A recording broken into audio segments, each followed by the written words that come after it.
사랑하는 교우 여러분, 성경에는 예수님께서 제자들에게 305번 질문하신 것을 찾을 수 있습니다.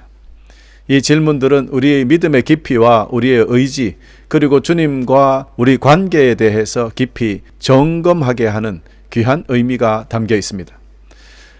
오늘 305개의 모든 질문을 다 살펴볼 수는 없지만 그 중에서 10가지 질문만 간추려서 함께 나누고자 합니다.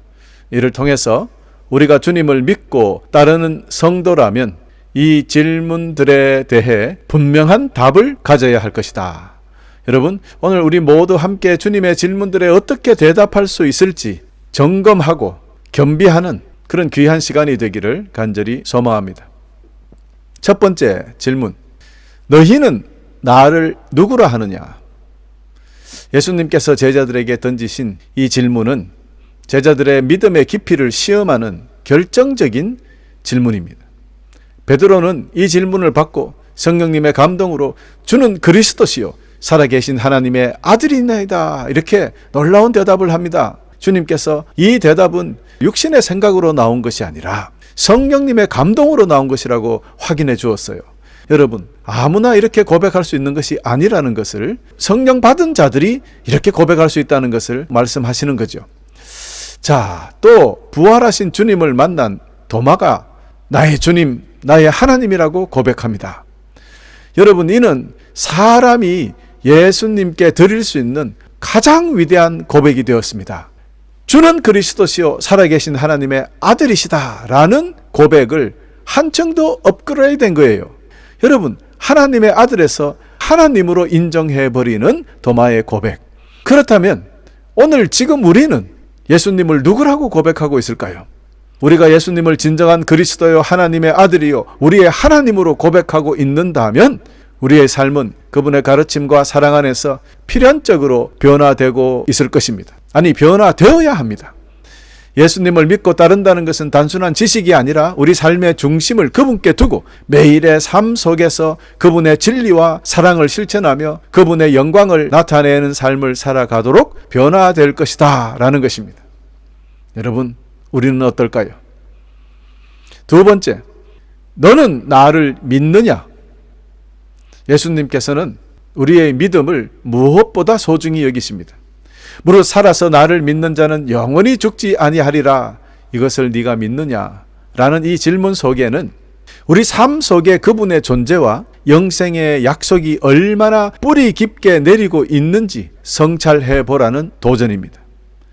예수님을 온전히 믿었고 또한 주님을 믿는 자에게 주시는 선물인 부활과 영생을 믿었던 사도들과 성도들은 그리스도의 사랑과 부활의 소망이 그들의 삶의 중심에 있다는 것을 순교도 두려워하지 않는 삶의 행동으로 증명했던 것입니다. 이처럼 믿음은 단지 말로만 표현되는 것이 아니라 삶 전체를 통해서 드러나야 하는 것입니다. 여러분, 지금 우리 주 예수 그리스도께서 너는 나를 믿느냐 물으신다면 우리 입술의 고백을 넘어 주님의 존재와 영생의 약속이 우리 삶의 중심에 뿌리 내리고 있음을 어떻게 보여줄 수 있을까요? 오늘부터 우리 모두 우리의 선택과 행동, 삶의 모든 방향이 그분을 진정으로 믿고 따르는 자로서의 증거가 되는 그런 삶이 되시기를 간절히 축원합니다. 세 번째 질문, 내 병이 낫기를 원하느냐? 주님께서 38년 동안 병으로 고생했던 병자에게 너가 낫고자 하느냐라고 물으십니다. 여러분, 이 질문은 참으로 이상합니다. 아니, 아픈 사람에게 너가 낫고자 하느냐라고 물으신다는 겁니다. 처음 제가 이 성경을 접했을 때 이게 이해가 안 됐어요. 아픈 사람이 당연히 낫고자 하지, 아니 왜 이런 거를 물으시나. 그런데요, 두고 생각해 보면 참 주님께서 정확하게 물으시는 거예요. 보세요, 여러분. 38년 동안 아팠다 그랬어요. 그러면 이분이 나이가 적어도 40살은 좀 됐다고 생각해 봅시다. 그 당시에 수명이 길지 않았어요. 지금 같으면 100세 시대라 하지만 그때는 50이면 대부분 돌아가시고 그럴 때인데 38년이면 지금으로 따지면 약 한 70년 동안 아팠다라고 생각해 봅시다. 여러분, 70년간 계속 아픈 환자가 낫고자 하는 마음이 너 진짜 있느냐라고 물어보신 거예요. 이거는 단지 치유에 대한 그냥 막연한 소망, 아유 내가 나았으면 좋겠다 이런 소망이 아니라 진짜 확고한 믿음과 의지가 있느냐, 그것도 나를 통해서 낫고자 하느냐 이 말입니다. 이 질문 여러분 주님께서 우리에게도 던져집니다. 예수님은 우리의 모든 질병과 상처를 고치시기를 원하시며 그분의 능력은 무한합니다. 마른 뼈에서 강력한 군대를 만들어내시는 분이고 우리 인간을 지으실 때도 흙에서 만드셨잖아요. 이런 능력을 가진 창조주가 우리를 하나 못 고치겠습니까? 그러나 우리는 그 치유의 손길을 간절히 바라고 있는지, 우리의 문제와 고통을 주님께 완전히 내어 맡기고 있는지 돌아보라는 뜻입니다. 네가 진짜 치료받기를 원하느냐?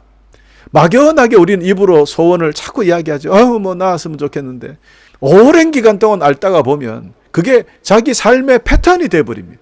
삶의 한 부분이 되어버린, 그게 아니라 진짜 낫고 싶냐고. 우리의 믿음은 단순한 이런 희망을 넘어서 치유를 원하시는 하나님의 마음, 그리고 그 하나님의 능력을 전적으로 신뢰하고 적극적인 믿음이 되어야 한다는 뜻이 되겠습니다. 주님 앞에 우리의 모든 아픔과 고난과 상처와 질병을 내어놓을 때 진정한 치유와 회복을 경험하게 된다는 것을 여러분 믿으시기를 바랍니다. 아멘. 이런 강력한 믿음으로 주님께 나아갈 때 주님은 우리의 영혼과 육신을 온전히 회복시켜 주실 것입니다. 할렐루야. 아멘. 여러분, 네 번째 질문입니다. 왜 두려워하느냐? 예수님께서 제자들을 갈릴리 바다에 목숨이 위험한 그런 폭풍우 속에서 두려워할 때 어찌하여 무서워하느냐 믿음이 적은 자들아 라고 물으셨습니다. 여러분, 이것도 참, 아니 보면 아시지, 우리가 지금 죽게 다 됐는데 그걸 무서워한다고 하면 어떡합니까? 그러면 이게 무섭지 않습니까? 라고 불평할 수 있어요. 사실은 많은 성도들이 이렇게 살고 있거든요. 주님은 무서워하지 마라 그랬는데, 두려워하지 마라 그랬는데 두려워하며 살고 있습니다. 우리의 믿음이 적은 거죠. 그런데 여기는 중요한 것을 우리가 놓치면 안 돼요. 주님께서 바닷가에 가지 마라 그러신 것이 아니에요. 주님께서 오히려 갈릴리 건너서 저쪽 끝에 가 있거라, 내가 갈게 라고 하신 거예요. 그리고 나서 제자들만 같이 배를 타고 가다가 폭풍우를 만난 거거든요. 그런데 주님이 걸어오셔서 왜 무서워하느냐 믿음이 적은 자들아 이렇게 말하시는 장면이에요. 그러면 여러분, 여기서 우리는 무엇을 알아야 됩니까? 주님의 말씀이 계셨습니다. 내가 그쪽 가서 너희를 만나리라 하는 말씀이 계셨어요. 그런데 그 제자들이 걱정하지 마, 주님이 저기서 만나지 않았으니까 우리가 여기서 죽지 않아, 여기에서 두려워하고 있으면 안 돼, 어떤 일이 있어도 우리는 저기서 만날 거야, 이런 믿음을 가지기를 원하셨던 거죠. 우리는 어떻습니까? 성경의 수많은 약속들을 읽고 있는데도 폭풍만 만나면 그냥 두려워합니다. 주님의 말씀이 없어져요. 머릿속에서 두려워합니다. 그러므로 이 말씀은 어려움 속에서 흔들리는 우리의 믿음을 바로잡아 주시는 주님의 사랑이자 경고입니다. 우리도 때로는 인생 폭풍에서 두려움에 사로잡힐 때가 있습니다. 하지만 두려움은 오히려 주님과의 깊은 신뢰와 믿음을 더욱 강하게 다질 수 있는 기회가 된다고 여러분 생각해야 되고요. 또한 주님을 향한 우리의 믿음의 깊이를 측정할 수 있는 시험대가 된다는 것을 알아야 합니다. 그러므로 두려움 앞에서 주저하거나 실패하지 말고 시험을 잘 통과할 수 있도록 주님의 도우심을 간절히 구하면 되는 것입니다. 세상의 모든 두려움은 주님의 완전한 사랑 안에서, 주님의 능력 안에서 물러갈 수밖에 없기 때문입니다. 할렐루야. 여러분, 믿음은 폭풍 가운데서도 주님의 손을 놓지 않는 것임을 오늘 꼭 기억하시기를 바랍니다. 오늘부터 우리 모두 주님의 선하신 계획 끝까지 신뢰함으로써 모든 두려움을 이기되 오직 하나님 한 분만 두려워하며 살아가시기를 간절히 축원합니다. 다섯 번째 질문, 왜 의심하느냐? 베드로가 물 위를 걸어갈 때 예수님께서는 베드로에게 물 위로 걸어오라 그랬잖아요. 그러자 베드로는 물 위로 걸어가다가 빠졌습니다. 주님께서는 급히 가서 그의 손을 잡고 건지시면서 믿음이 적은 자여 왜 의심하였느냐라고 합니다. 이 역시 왜 두려워하느냐와 같은 뜻입니다. 같은 사건이니까요. 예수님께서 갈릴리 저 건너편에서 만나자 하신 말씀을 잊어버린 거고, 베드로는 어떻습니까? 걸어오라 그랬어요. 주님이 일로 오라 그래요. 그럼 그까지 가면 되잖아요. 그런데 파도 치는 이 바다를 보고 그만 빠져버린 거예요. 믿음이 없는 거죠. 의심한 거죠. 여러분, 그렇습니다. 삶의 현실은요, 어려움 앞에 주님을 향한 믿음이 흔들릴 수 있습니다. 의심에 휩쓸릴 수 있습니다. 의심은 우리의 믿음을 약화시킬 뿐만 아니라 하나님과의 깊은 관계를 뿌리채부터 흔들어버리는 그런 위험한 것이거든요. 그러므로 의심을 버리고 믿음을 심어야 돼요. 우리의 연약함을 그분의 강함으로 채워주시기를 간절히 구해야 되는 것입니다. 여러분, 오늘부터 우리는 의심 대신 믿음을 선택하는 삶을 살아서 주님의 놀라운 은혜와 역사를 경험하시기를 소망합니다. 주님은 우리를 붙드시고 무리를 걷게 하시는 분이십니다. 우리 모두 그 믿음 안에서 담대히 걸어가십시다. 아멘. 할렐루야. 6번째 질문. 너희는 여전히 보지도 못하고 이해하지도 못하느냐? 이 질문은 단순히 제자들의 지식이 부족하고 아유 이 무식한 사람들아 라고 지적한 것이 아니에요. 이는 세상적인 지혜를 말씀하시는 것보다는 영적인 이해와 영적인 깊은 통찰을 요구하는 것입니다. 우리는 종종 하나님의 계획과 뜻을 깨닫지 못합니다. 우리 각자의 편협한 생각들, 또 세상의 지식과 세상의 가치관에 갇혀 살 때가 많거든. 그러나 예수님께서는 우리에게 영의 눈을 좀 열어라.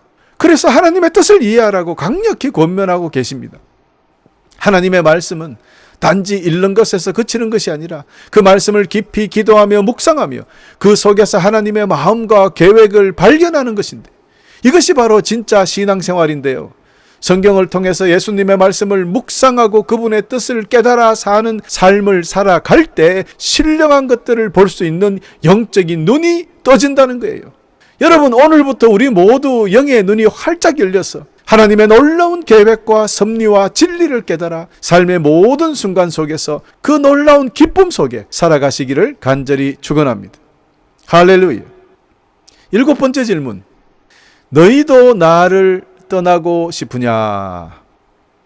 주님께서요, 많은 사람들이 이제 주님을 떠나갈 때가 있었어요. 그러자 주님은 남아있는 제자들에게 너희도 나를 떠나가려느냐? 물으십니다. 이것은요, 제자들의 신실함과 헌신을 시험하는 순간입니다. 제자라고 따라오고 있는데 정말 헌신할 수 있니? 신실하게 나를 따라올 수 있니? 라는 질문이죠. 여러분, 우리는 종종 인생의 어려움이나 시련 앞에서 우리 주님을 떠나고 싶은 유혹 많이 사로잡히기도 할 겁니다. 얼마나 많은 사람이 그랬습니까? 내가 몇 년을 기도했는데, 얼마나 교회에 충성을 했는데 주님이 살아계신다면 이런 일을 나에게 할 수 있느냐? 이렇게 하면서 쉽게 교회를 떠나고 주님을 떠나고 시험에 들고 믿음을 포기하는 사람들 얼마나 많습니까?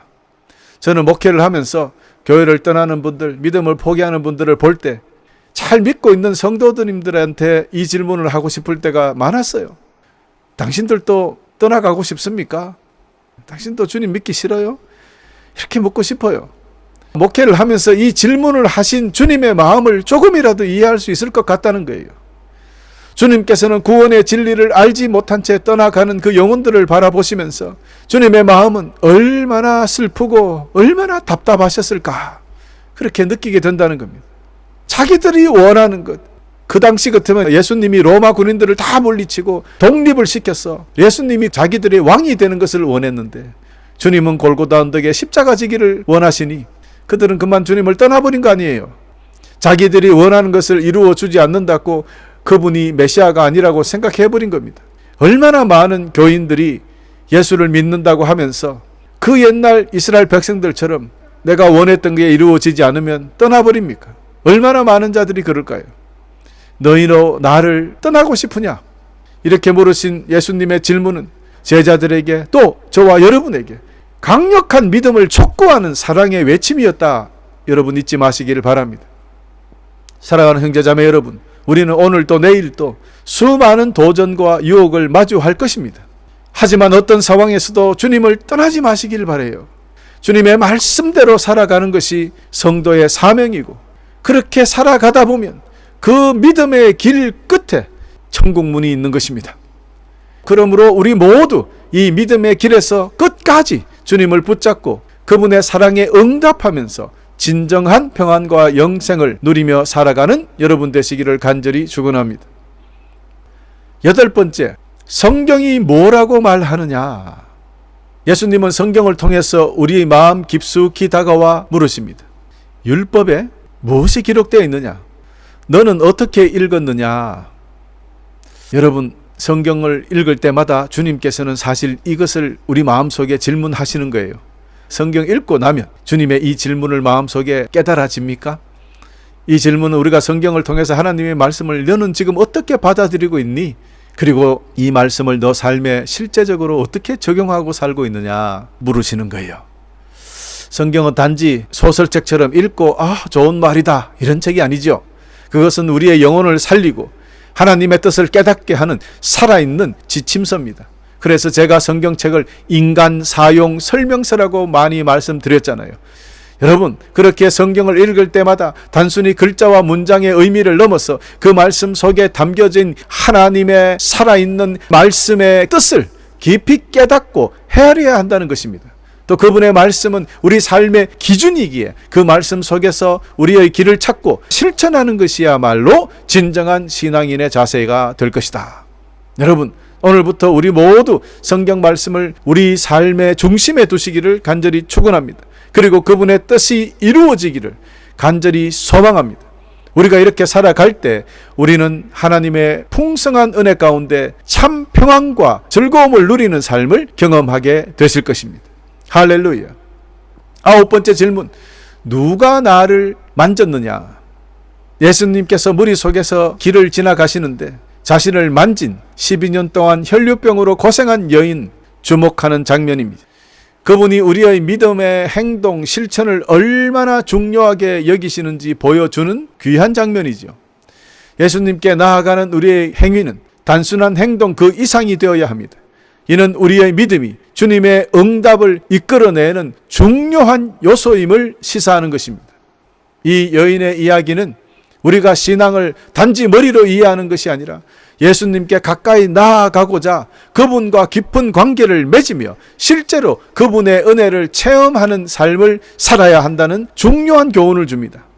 혈류병 고생한 이 여인이 주님의 옷자락을 만지기 위해서 지나온 길은 결코 쉬운 일이 아니었습니다. 수많은 사람들 또 장애물 넘어지고 가지 못하고 계속 맴돌고 있었을 때가 얼마나 많았겠습니까? 조금도 진행되지 않았을 때도 있었을 것입니다.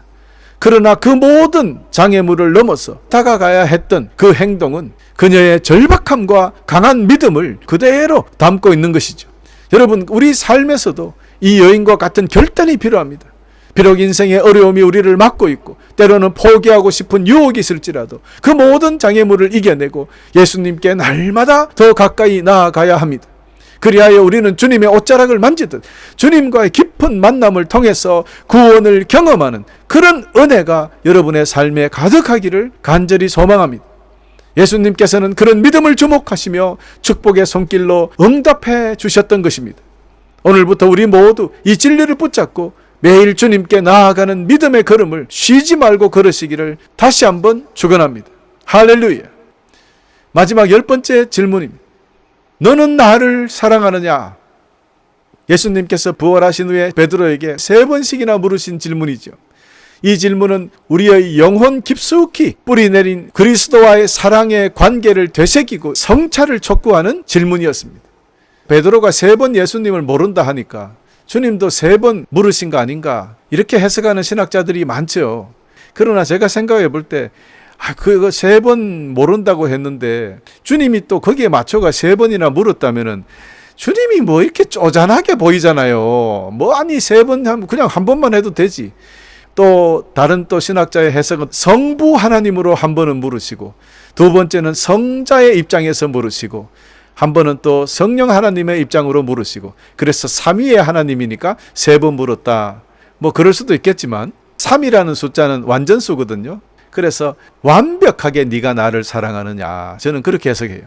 조금 대충 사랑하는 것이 아니라 온전히 나만 사랑할 수 있느냐라는 것을 물으신 것이다. 저는 그렇게 해석을 합니다. 그래서 네가 나를 사랑하느냐라는 물음에 우리 각자에게 주님과의 관계를 다시 한번 점검해 보라는 초대가 아니겠습니까? 주님께서 3번씩이나 이 질문을 하신 것은 단순한 감정이나 일시적인 것이 아니라 지속적으로, 영원히, 헌신적으로 사랑하라는 가르침이 된다. 저는 여러분에게 선포합니다. 예수님께서 우리를 향한 그 사랑으로 세상을 구원하셨듯이 우리도 그 사랑을 본받아서 이웃을 사랑해야 할 것입니다. 주님의 사랑에 대한 우리의 응답은 단순히 말로 되는 것이 아니죠. 실천으로 이어져야 한다는 뜻입니다. 우리의 행동과 태도를 통해서 주님의 사랑을 세상에 보여주는 것이 진정한 사랑의 표현이 되는 것입니다. 여러분은 진실로 주님을 사랑하고 있습니까? 그 사랑이 여러분의 삶에 어떻게 나타나고 있습니까? 우리의 사랑이 그리스도의 사랑과 일치하며 우리의 행동이 그 사랑의 증거가 되기를 간절히 소망합니다. 주님께서 저와 여러분에게 나를 사랑하느냐 물으시면 1초의 망설임도 없이 네 주님, 제가 주님을 사랑합니다. 자신 있게 대답할 수 있는 그런 삶을 살아가십시다. 그리고 그 사랑을 이웃에게 실천하며 살아가십시다. 사랑하는 형제자매 여러분, 이 질문들은 우리 신앙의 본질을 드러내고 우리의 삶을 변화시키기 위한 주님의 깊은 사랑과 지혜가 담겨 있기에 주님을 향한 우리의 믿음과 사랑을 점검할 수 있게 하며 깊은 성찰을 요구한다는 것 다시 한번 기억하시기를 바랍니다. 이 모든 질문들은 말이 아니라 우리의 행동, 우리의 삶으로 드러내야 한다. 꼭 기억하십시다. 사랑하는 교회 여러분, 오늘 이 시간 주님께서 저와 여러분에게 다시 한번 이렇게 물으십니다. 너희는 나를 누구로 아느냐? 너는 나를 믿느냐? 내 병이 낫기를 원하느냐? 너는 왜 두려워하느냐? 너는 왜 의심하느냐? 너는 여전히 보지도 못하고 이해하지도 못하느냐? 너도 나를 떠나고 싶으냐? 성경이 뭐라고 너에게 말하느냐? 누가 나를 만졌느냐? 너는 나를 사랑하느냐? 오늘 주님의 질문들은 우리의 영과 마음에 새기고 날마다 이 질문들의 진실한 답을 하며 살아가는 여러분 되시기를 간절히 축원하며 오늘 이 말씀을 마치겠습니다. 할렐루야.